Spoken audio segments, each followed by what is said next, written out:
And I don't see that gets them anywhere. But no, it is not in the Ten Commandments. I told her, I said, I don't remember hearing that. I don't remember exactly what it was, but I don't remember hearing, ever hearing our parents say it was in the Ten Commandments. But a lot of things we obey that's not in the Ten Commandments. Exactly. Love your neighbor is not in the Ten Commandments, but in many ways it's beneath it. Yeah. It gets expressed by the Ten Commandments. So that's why I say the Bible isn't. A lot of people think that the Bible is a list of rules. Well, people who think that haven't really opened up the Bible or read it much, because they'll find that there are rules and there are laws, but it's all within the much larger story. That's why they come to Jesus and they say, Jesus summarizes the law. Love the Lord your God with all your heart, soul, mind, and strength. Love your neighbor as yourself. There. You want 2? You have 2. You want 10? They'll give you 10. You want 613? They'll give you 613.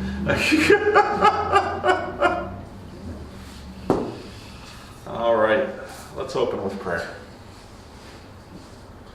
Lord, we thank you for this day. We thank you for the chance to be together again. We pray that you would continue to be with us as we continue to walk through the Gospel of John. Open the eyes of our heart and help us to see. So we ask in the name of Jesus. Amen. Okay, well, we got folks on the other side of the table today. All this change for the new year. I don't change. Nope. Lil's in her seat. Gets here plenty early. Got her. Gets her seat down. Joanne's in her seat. We're waiting for Barbara to sit right in between them to see if she comes this morning. She's not coming. She's not coming. All right. Well, someone else can take her seat. Okay. Well, we've been going through John chapter 4, which is the woman at the well. And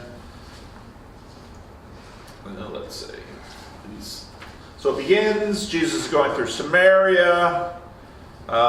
Disciples go into town to get some food to eat. A Samaritan woman came to draw water. Jesus said to her, "Will you give me a drink?" The disciples had gone into town to buy food. The Samaritan woman said to him, "You are a Jew and I am a Samaritan woman. How can you ask me for a drink?" For Jews did not associate with Samaritans.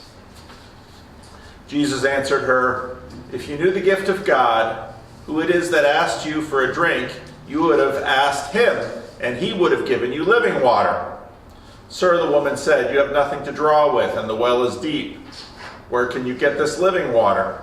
Are you greater than our father Jacob, who gave us the well and drank from it himself, as did his sons and his livestock?"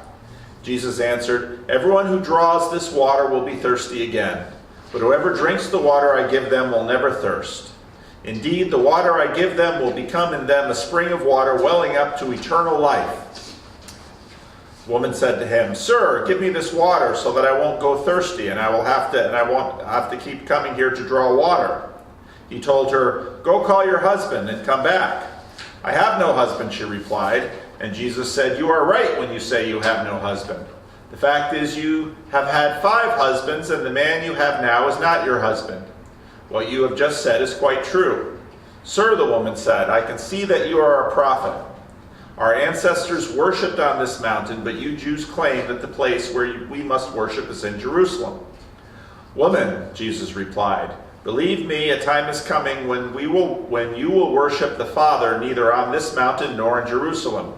You Samaritans worship what you do not know. We worship what we do know, for salvation is from the Jews. Yet a time is coming, and has now come, when the true worshipers will worship the Father in the Spirit and in truth, for they are the kind of worshipers the Father seeks. God is Spirit, and his worshipers must worship in the Spirit and in truth." The woman said, "I know that Messiah, called Christ, is coming. When he comes, he will explain everything to us." Then Jesus declared, "I, the one speaking to you, am he." Now we're going to continue in verse 27. Just then, his disciples returned and were surprised to find him talking with a woman. But no one asked, What do you want? Or why are you talking with her? Okay. Why are they surprised that he's talking to a woman?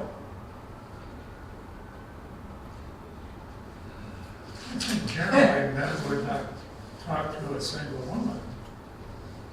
That's right. We are in a culture where men and women publicly engage freely. Huge conversations in our culture about men and women working together. It's always things that are fraught in those relationships. In much of the world, for much of history, you did not engage women that you didn't have a set relationship with you. Strange men and strange women didn't talk to one another. There are societal frameworks behind such things. And in a very conservative culture, like first century Jewish culture, women stuck with family, kept their hair up. There was just always, there's certain fraughtness in these things. And so for Jesus crossing two boundaries, she's a woman and she's a Samaritan. The disciples come back, they watch this happening, but they've been around Jesus long enough to know. You ask him a question, you might not get an answer that you expect or necessarily want. He'll give you a parable. That's right, and this is coming. Jesus, go ahead, Lil. No, I was going to say, nowadays, well, with some, not with all, but it's a matter of respect when a man speaks to a woman. And, I was at the service station yesterday morning and, getting ready to pay for my gas, and this man came in, he says, "Good morning, ma'am." And, I'm standing there with my face to the attendant, and almost I kind of halfway looked around. I didn't see nobody else, and I'm the only one. I mean, it wasn't no conversation, just a matter of speaking. Yes. And Yes. just out of respect. Yes. Yes. So, I kind of look at it like that, but on the other hand, in this particular case, it was more than just respect. Yeah. Yeah. There's also currently going on in social media a whole conversation, basically, mostly young women saying men shouldn't talk to women in public because men addressing women in public is unwelcome sexual attention or romantic attention. So that's a whole meme on Twitter about if a man is in public and sees a woman, he should say nothing to her. And it's just very interesting to me how all of these issues don't really go away. The cultures take on different permutations, and I think like that, as that man approached you, Lil, that's that's very respectful. It's a sign of respect. At other points, women that perhaps would be ignored in public might be offended. There's various permutations of this, but the cultural assumption was that Jesus shouldn't talk to this woman and this woman should not talk to Jesus. Now, bear in mind, Jesus initiated the conversation with this woman, and like I mentioned last week, if we try to think of potentially how was this woman? She clearly was not a timid woman or a shy woman. She had no problem talking to Jesus and telling Jesus exactly what was on her mind. And Jesus clearly had no problem talking to her and telling her exactly what was on their mind. Okay. So the disciples show up, returned, and were surprised to find him talking with a woman. But no one asked, "What do you want?" or "Why are you talking to her?" Then, leaving her water jar, the woman went back to town. Okay, now pause there. She leaves her water jar. That's noteworthy enough to be noted in the story. Why? Why is that noteworthy? She's coming back, and she wants somebody to have water in the jar when she comes back. She went to the well with the water jar to fill it. She's obviously there to fetch water. What are the suggestions made by her leaving her water jar there. We'll meet again. More important. Something more important? More important. Come back to it, meet again.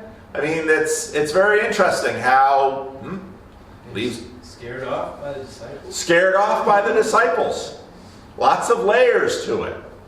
You know, dealing with this one man has been quite enough, frankly. Never mind all of them. So she leaves the water jar, went back to the town, and said to the people, "Come and see a man who told me everything I ever did. Could this be the Messiah?" Now, pay close attention to what she said. You can imagine the people in the town, and we've talked about this quite a bit. She comes to the well at noon. She doesn't come the same time as all the other women. She goes back to the town and says, "I met a man who told me everything I've ever done." What do you think went through the minds of the people in town? Everything she's done. That's everything. That's exactly right. Everything she's done. And they're thinking, yeah. And then she says, "Could this be the Messiah?" But now, pay a little bit of attention to expectations on what they imagined Messiah might be. Because this very much rolls back into John the Baptist in previous conversations. Because in Matthew 11, there's a very famous story where John the Baptist is in prison, and John the Baptist sends a message to Jesus through one of his disciples. "Are you the one, or should we wait for another?" Why was John the Baptist confused? What did John the Baptist expect from Jesus that he wasn't seeing? More miracles. More miracles? I don't know. Jesus seemed to do plenty of those. That he was going to conquer the regime. That he would overthrow the regime, that there would be a political change. How does this relate, though, to this woman? Because given, again, she's going to the well at noon, her situation with men, she goes back to town and says, "This man told me everything I ever did," and that probably raised eyebrows in the town, because again, It made it seem like she was talking about somebody that had told her her fortune. well, And a soothsayer. well, is her status high or low in the village, and why? Low. Why, perhaps? She's had 5 husbands. There's a woman I knew who was she was a very well-respected woman in this church, dearly loved, deep Christian faith, deep knowledge of the Bible, looked up to and respected. When she died, and I was getting ready to do her funeral, I found out something that she had never wanted to tell me. She had been married 4 times. She believed in marriage. She didn't believe in marriage. Why? Well, yeah, nowadays, I would say, like I always say, Elizabeth Taylor. She had a lot of marriage, but people didn't live together then. That's true. That's true. So things have changed. Now you can just live with somebody. Then people have to marry. That's right. Respect. That's right. So why didn't she she was rather open with many things in her life. Why didn't she want me to know she was married 4 times? She was embarrassed. She was embarrassed. She was embarrassed. Judgment. Judgment. This woman, we would assume, her status is connected to her situation with men. She might have been embarrassed if she was someone who gained her social standing by virtue of her moral performance. We are, in many ways, reputation is a very big deal for us. Why? That's how we are judged. That's how we're judged. That's how we achieve status. Reputation is a very big deal because actually in terms of our relationship with one another, it's in a sense like a credit score. Okay? How does a credit score function? Getting or not getting that loan. Getting or not getting that loan. With a good interest. With a good interest rate. That's right. People loan you money, and credit scores, so we have these credit agencies, they're constantly tracking, do we pay our bills? And they give you a number. Might be in the 400s, might be in the 200s, might be in the 700s, might be over 800. If you had a divorce or a bankruptcy, your credit would be low. If you always pay your bills on time, your credit is high. This has an impact on, especially in a large and personal society. I can go in there and say my name and they don't care who I am, but I give them my social and they look up my credit score and bang, how they treat me is a world different. But now you're living in a village of probably a few hundred people at most, maybe 1,000 if it's large. Credit score is your reputation, and it's far more complex than a credit score. People will be known to be trustworthy in some areas and not trustworthy in other areas. So, this man told me everything I've ever done. He might be the Messiah. And I would imagine some people in town on the high moral performance score probably thought, then you got out of there alive? If he's the Messiah, isn't he going to be an enforcer of the moral norms? But now, as we talked about last week, here's part of the complexity with Jesus. And last week I talked about, and we're seeing this played out again, the Democrats have a value of kindness in terms of the public imaginary. The Republicans have a value of strength. And so the big news this week was what? War. Impeachment. Well, impeachment. This was big enough news so that impeachment took a second seat. The killing of that Iranian general. Now, strength. And so, along party lines, what do you hear from Republicans? This was the right thing to do. This was a terrorist. America is safer. America had to do this. What do you hear from Democrats? Oh, it's not very kind to have a drone strike on a guy in a car. Now, again, as I said last week, all of us navigate kindness and strength. There are times to be strong and times to be kind. But kindness and strength often seem to work sort of on a teeter-totter. If you're really kind, then you're not very strong. If you're really strong, then you're not very kind. What we find in Jesus is he seems to bend the teeter-totter. He seems to be both kind and strong. And this is what we see in the conversation with the woman. And why the conversation is so interesting to us.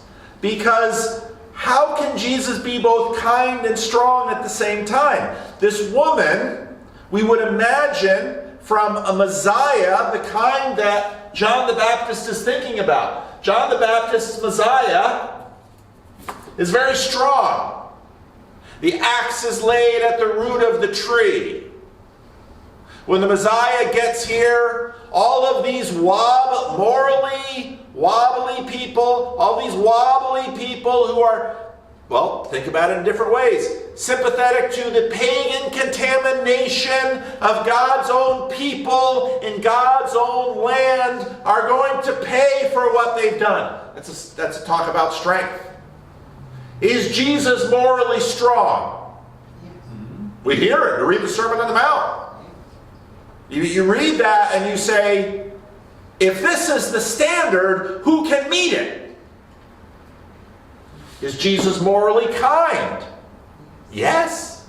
And this is, Jonathan Edwards talked about these diverse excellencies. Jesus is both stronger and more demanding than we see realistic, and kinder than we imagine to be responsible. Because that's That's always the thing, right? You have to be strong. It's a hard world. You must be realistic. Yes, Jesus does not give us a panacea. He is not a Pollyanna. But Jesus is kind. And so that's why this is such an amazing conversation between Jesus and the woman. The woman is of low status among people of high moral performance for good reasons. And you would expect, if Jesus was, your Messiah is all strength, then the woman would have fled for her life from the well.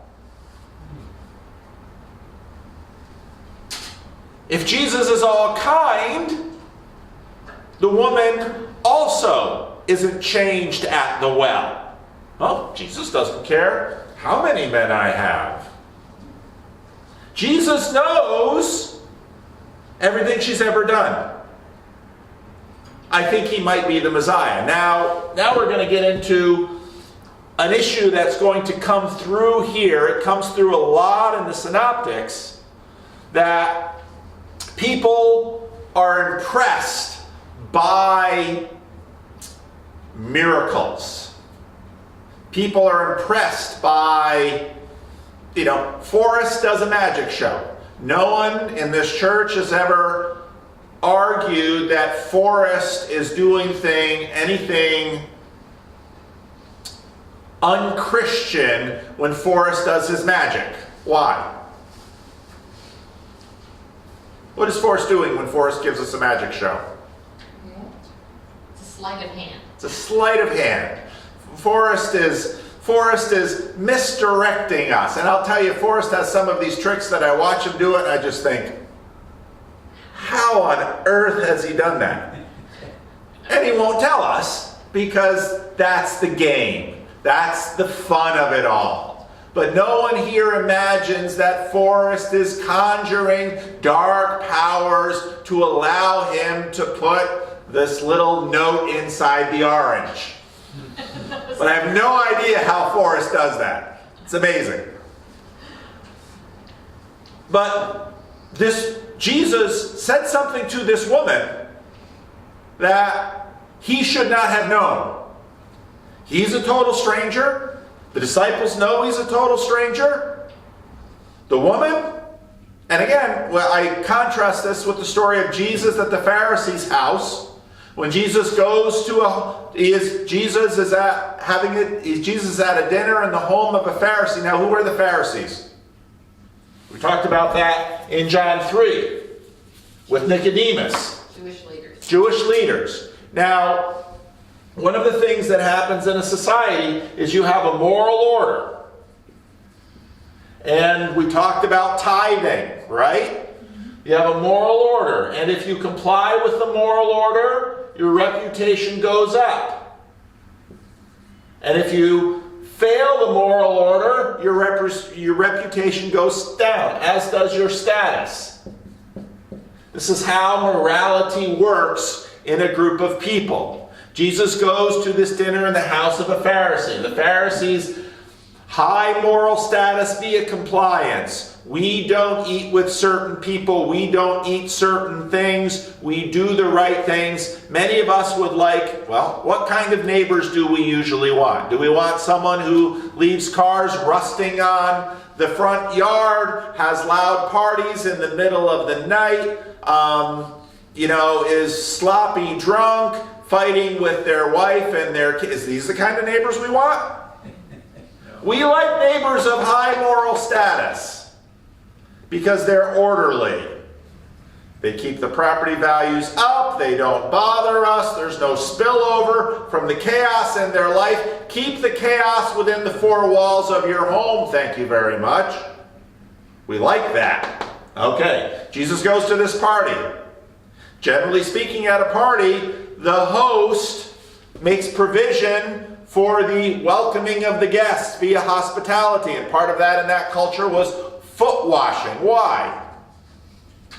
Because it was dusty and dirty and they wore sandals. Dusty and dirty, and roads are filled with, we got rid of horses years ago.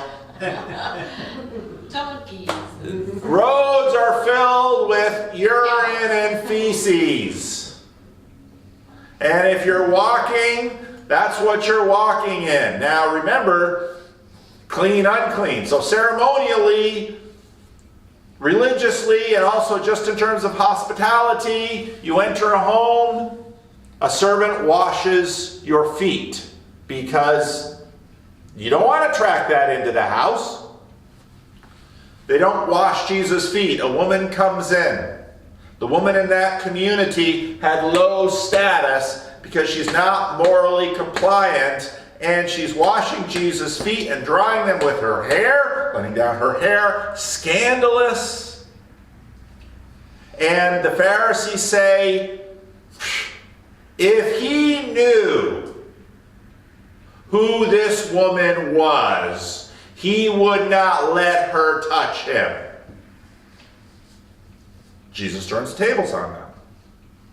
Okay, what does this... But now they're making judgments about Jesus' morality because of this. Now, here in this story, Jesus knows everything she's ever done. And yet, she is excited, and in fact, what is she asking the village to do? Come see him. Go see him. Go with her to see him. Now, as I said before, part of why is Jesus, after thousands of years, still so interesting to us? Well, it's all built into this story underneath. And it's all built into this story of the relationship and the conversation with this woman underneath. Because we wonder, he's a burning bush. We don't know how strength and kindness and many other virtues can be so elevated all in one. Come and see this burning bush. Come and see this man. And what's interesting is that via the entire social network in which this woman is enmeshed and embedded, that miracle gets translated into that moral network through her. Because they would expect, there's a prophet at the well who is high morally, and he bumped into this woman. What is the script everyone expects to be played out at the well? He'll condemn her. First, he would avoid her. And then, if avoidance was impossible, he would condemn her. That is what everyone imagines. And that's what the moral matrix of the village says is right. You know, it's amazing that we live in a society which now for a number of decades has been talking about Christian sexual mores are too strict. Well, now we have hashtags on Twitter that says men in public shouldn't talk to women. That's far more strict than the traditional Christian sexual more. The man who met Lily at the gas station was observing that practice by saying good morning in a respectful way. So, and what you find is that these dynamics keep flipping around. So, everyone in town would imagine she is condemned. And then they would imagine she'd be dragging that water jar back to village, and some rumor would get out. There was a Jewish man by the well. He was a rabbi, bumped into you-know-who. He was a prophet. Boy, did she get an earful. It's not what happens. She would drag the water jug back and talk about those uppity, moral prudes, prigs. It's not what happens. He's a prophet, told me everything I ever done. Come and see him. They're like, what? If he's a prophet, he should have scorned and condemned you. He didn't. Is he some kind of libertine prophet? Is he John Lennon singing a song? They came out of the town because it is a burning bush. Well, she even suggests he's the Christ. That's right. He's the Messiah. And again, they're thinking, again, what do we expect Messiah to do? The axe is laid to the root of the tree. The Lord will come down and he will, well, here's the moral order.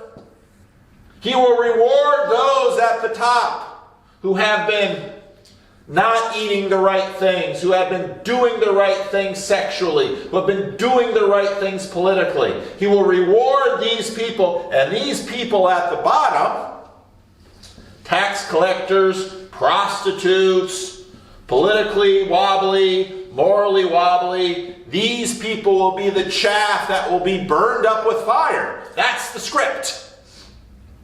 That's what Messiah is supposed to do. Of course, the question is, well, is Jesus a libertine? Read the Sermon on the Mount. No libertine would ever write something like that. Jesus understands the moral order. So then you have the question, what is Jesus doing? And now he has our interest, and we want, and he has her interest, and she is inviting the town there. Now, pay attention. If Jesus had come in the morning and there'd been a whole group of women there, perhaps one woman seeing Jesus would have extended hospitality to him. A little bit shaky, but here, have some water. Nothing would be of any interest to anyone. The interest of all of this is because of these dynamics. They came out of the town and made their way toward him. He's a burning bush they want to see. The woman is not consumed like flame usually consumes bushes in the desert. Well, Yes. she must have had some credibility, though, or they wouldn't have come, right? Well, they believe she's telling the truth because the truth is just too strange to imagine. But the point here is she has their interest. She, status-wise, they probably don't trust her. Why don't the women in the town trust her or like her? She probably talked to their husbands. That's exactly what they're thinking. You know, I often get the message that, well, all of these norms are enforced by men. No. It's probably, you know, a good part of the reputation she had in her town was from the other women. That's the way it is today. It's the way it is today. The influencers. That's right. The men were thinking, well, you know, they're not going to say anything about her in front of their wives.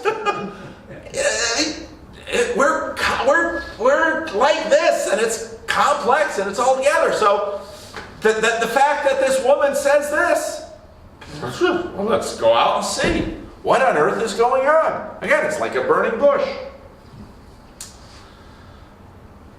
And they made their way out towards him.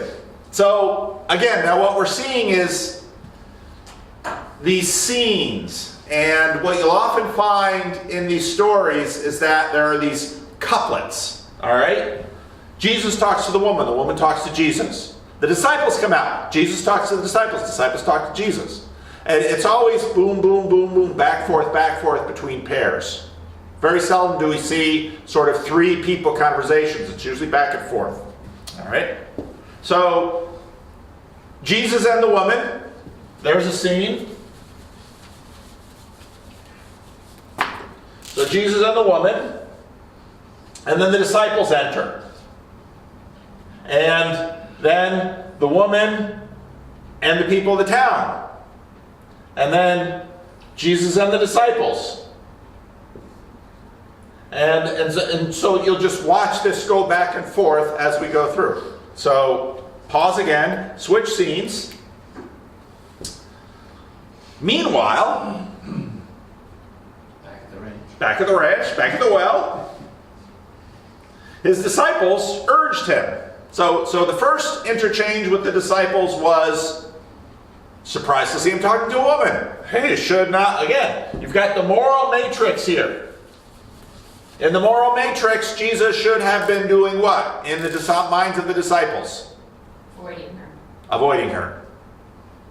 But they didn't dare ask him because they've had enough experience with him to know, first of all, he has status over them. An inferior approaches a superior with a challenging question at their peril. They know that.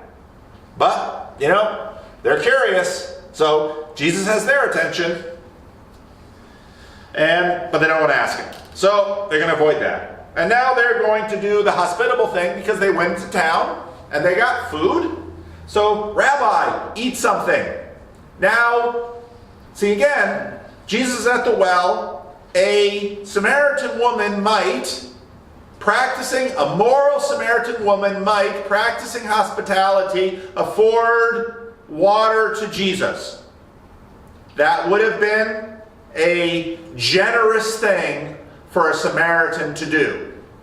The woman doesn't do it. Jesus invites her to offer hospitality to him. That gets the conversation going. The disciples return. They offer hospitality to Jesus. Rabbi, eat something. See, now they thought they could avoid Jesus by playing the superior-inferior thing, and okay, well, he's talking to this woman, but we don't dare ask him. But you find in many other places in the stories about Jesus, he knows what people are thinking. Now, you can look at this in miraculous terms, as what happened with the woman, which was quite miraculous, or in very normal terms, because if you're in an extended relationship with someone, especially a spouse, you mind read pretty darn well. You know what they're thinking. Jesus knows what. Rabbi, eat something. They're extending hospitality to Jesus. But he said to them, they're not going to avoid him, I have food to eat that you know nothing about. And it's like, now here's what's interesting. This whole exchange with the woman, Jesus makes this move with her to engage her in conversation. Jesus does exactly the same thing now with his disciples. And he tells them something that's just going to pull the rug out from under them, and they're not going to know what to think about him or how to respond to him. And notice the parallels. Jesus and the woman. She does not offer him hospitality. He invites her to offer him hospitality. And the discussion will be water. Right? Jesus and the disciples. They do offer hospitality to him. And Jesus is now going to talk about food. Now, these parallels are not incidental or accidental. The text is inviting us to make comparisons between the disciples and the woman, because she, in fact, now has become a disciple and has become an apostle of Jesus to her people. And, well, the normal ways to judge these, the disciples are what sex? Male. The woman is what sex? Supposedly, the disciples, in terms of moral status, should be upstanding. And in fact, they offer hospitality as a morally upstanding person should do. The woman, in terms of moral status, is inferior, low. Notice that Jesus is engaging both groups. And engaging each of them in it's not conflictive, it's not combative, but there is definitely dissonance in what Jesus is doing. Jesus is raising dissonance in his listeners. He says to them, I have food to eat that you know nothing about. Those poor disciples, they ran into town to buy food. Here they come back and he's talking to a woman, and the woman takes off, and Rabbi, eat something. Hospitality. I have food you know nothing about. Oh, of course they weren't there to hear. If you had asked me for water, I would have given you living water that springs up into eternal life. I have food to eat that you know nothing about. And then his disciples said to each other. Notice again, they don't dare talk to him. They're reticent. because they've been through this before with him. They know, oh, he's difficult. He's so difficult. And they're his inferiors in terms of status. The woman talks to him not as an inferior, does she? As either an equal or a superior. She's almost like a salty cocktail waitress. She's going to tell him exactly what's on her mind. And Jesus takes no offense. Could someone have brought him food? Now, again, not only do we have that parallel going, but we have matter, mind. We often call this spiritual. Because, well, what happened with the woman was water.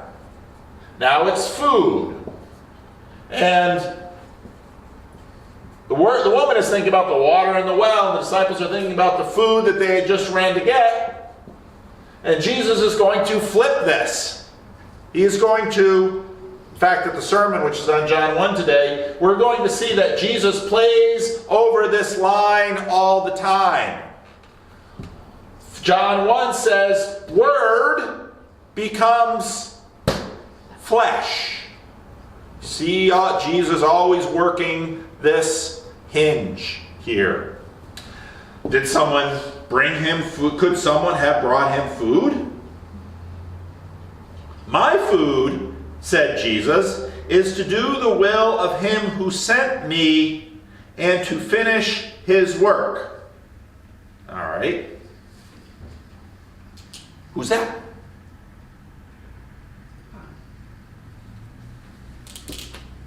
The Father. Jesus is sent to do his will. Now, again, we're invited to contrast with the woman and the disciples. Water, what does Jesus answer about the water?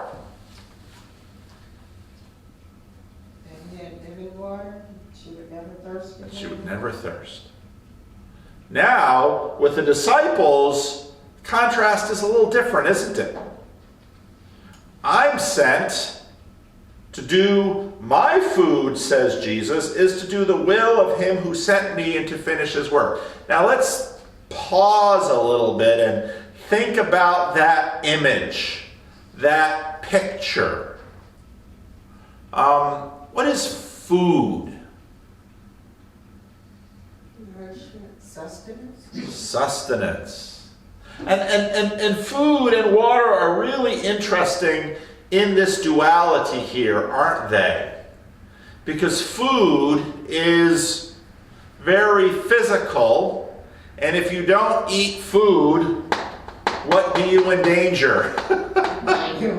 Food is a very interesting thing because it affords, at least in our terms, all of this.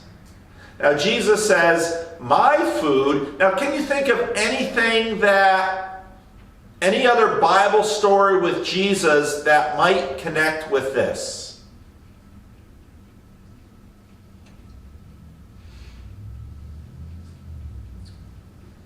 The feeding of the 5,000.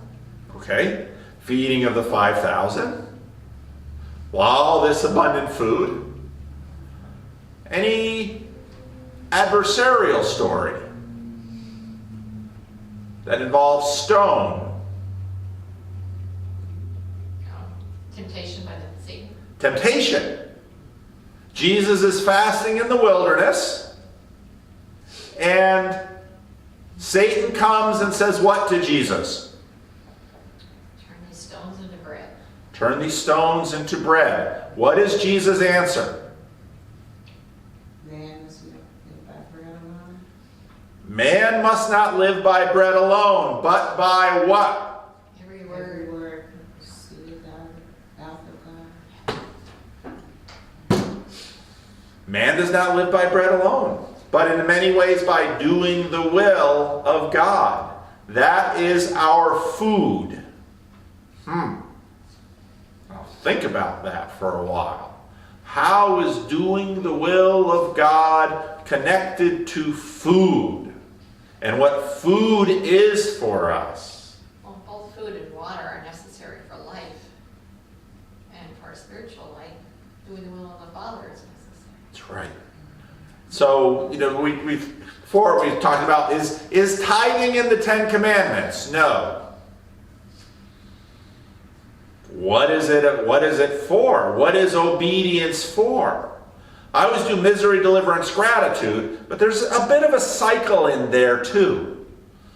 Our motivation should be gratitude, but what obedience actually affords is, obedience affords energy, life, growth. Jesus says it's sustenance. And so now, in the context of this story, this is very interesting because the woman has not been very obedient in her life. And again, what's interesting is that this isn't a peculiarly Jewish rule about male-female relationships. Again, we live in a culture that likes to imagine, all these norms regarding traditional morality, these can all be set aside and then everyone will be happy. Well, spend some time with people who set these things aside. Did everything work out great? Did more really give you more? Or did it give you less? These are complicated questions. And it invites us to imagine that there's a structure to the world. And these structures, they might be bent, but they're seldom broken with impunity. And so now Jesus, my food, said Jesus, to the will of the one who sent me, and to what? Finish his work. But now we're left to wonder, what is his work? Because again, in terms of Messiah, you have a moral order here. John the Baptist says, he's going to reward these people up here and to punish these people down here. And this woman seems to be probably in this group, not in this group. Then you have to ask the question, what is his work?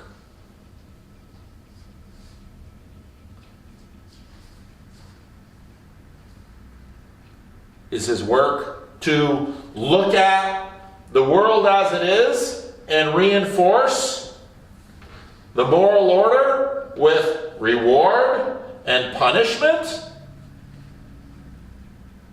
Or is he going to do something else? Now, this framework, here's the thing, this framework doesn't go away. Read the book of Revelation. Revelation knows all about reward and punishment, right? But just as I said before, you've got kindness and you've got strength. What does God want to do? Now we had John 3 in the last verse, where Jesus was dealing with Nicodemus. And on every count, Nicodemus is in this group here. And what does Jesus say the work of the Father is as accomplished by the Son in John 3:16? The most famous verse, arguably the most famous verse in the New Testament. You see it at football games. It'll be at some playoff game this afternoon. What verse am I thinking about? John 3:16. What does that verse say? For God So loved the world. And the world is often, in the Gospel of John, very much connected with our idea of worldliness. Now, if we look at this woman, we might say this woman is a worldly woman. And that's not putting her in this group. For God so loved the world. And in fact, if you read a little bit more of John 3, Because remember, John 3:16 follows John 3:14, and what Old Testament story gets brought up in John 3:14? It goes all the way back to the desert wanderings, and do you remember what they're complaining about in the desert? What complaining about that starts that whole story? Snake bite. Snakes. But what? Oh, Food! You brought us out of Egypt and we got no food. You're giving us this covenant, but you're not giving us food. And, oh, you want something to complain about? How about some snakes? Not only, so they cry out against Moses and the Lord, and then snakes come, poisonous snakes, and they bite people, and the people are dying, and they cry out again. They cry out to get rid of the snakes, and he doesn't get rid of the snakes. What they offer is the bronze serpent on a pole, and it's not that people are no longer getting bit, but when they bite, when they get bit, they will live. That's the advent of John 3:16 and the advent of this story. So what is the work of the Father in this story? Save people. love the word. Reconcile us back to God. Yes. Jesus, because here's the thing, here's what's so crazy making about Jesus. We expect Jesus to come, and John the Baptist and everyone expects Jesus to come and reinforce this moral order. And in fact, Jesus does not destroy the moral order. But what does Jesus do? What is Jesus trying to do? He looks at the Pharisees and says, what? You're not anywhere near as moral as you think you are. He, in fact, go all the way to the 19th century to a very famous, rather hostile to Christianity philosopher named Friedrich Nietzsche, who basically said, Christians are moral because it serves them. That argument isn't unique. One of the oldest books in the Bible has that argument. It's in the book of Job. Job is moral because it serves him. In fact, Jesus reads that and says, you know what? In this game that y'all are playing, Nicodemus is moral because it serves him. But when Jesus talks to Nicodemus, what do we see in Nicodemus? Doesn't understand the basics. Doesn't understand the basics. Can't see. In many ways, Jesus is harder on Nicodemus than he is on this woman. And we will find this pattern again and again and again. Jesus eats with the Pharisees, and they don't extend hospitality to him. And this woman does, and extends hospitality to him, and Jesus is like, what, y'all forget the rule of hospitality here? Y'all say you're a morally compliant people. And you can't extend hospitality? Well, we were intentionally not extending hospitality to you. Oh, do you think I missed that point? But this woman is. Well, if you knew who that woman was, you wouldn't receive her hospitality. What is Jesus' answer to that? Those who have been forgiven much, love much. See, Jesus, this is why Jesus doesn't go away. This is why this book doesn't go away. Because this moral order is so basic and foundational. And God's will is to, Jesus says it again, seek and to save the lost. Luke 15. What they really were looking for is for God to reward the moral and punish the immoral. Now, God in the Bible doesn't say he won't do that. But what do we see in Jesus' ministry? Jesus doesn't come to bring judgment. Jesus comes to bear judgment for the guilty. And so when the Apostle Paul starts the book of Romans, chapter 1 in the book of Romans, Paul looks at the pagan world and says, they don't have any excuse. They know the moral order. They can see it. they're immoral. And he looks at Romans chapter 2. What does Romans chapter 2 say? And he turns his gaze to Israel and says, Israel had a higher standard. God gave them the covenant. God revealed himself to them. How well did they do with it? Romans chapter 3 says, the pagans, the Jews, all have sinned and fall short of the glory of God. Paul is looking at Jesus, looking at this dynamic. Now, this is confusion for the morally compliant, hope for the morally uncompliant. Because, well, how's that been working for her? Her 5 husbands and the one she's with isn't. Not very well. Why didn't that dear saint want to let me know she'd been married 4 times? Because deep down inside of her, she aspired to something which for one reason or another she couldn't achieve. So I do all this internet stuff now. The thing I deal with most is the assumption and the expectation of what, and we started out talking about this today, before we had our prayer and before we started the class. Almost everyone believes the system works like this. The Bible is a book of rules. God rewards people on the basis of whether they fulfill the rules. That is a true thing. Nowhere in the Bible does it say that that is untrue. But the picture is more complex because the Bible then goes on to say what about us and these rules? Can't possibly. Right. You have the kindness and you have the strength. Jesus, read the Sermon on the Mount. He sets the bar so high, you can't hit that bar. So, what is the gospel?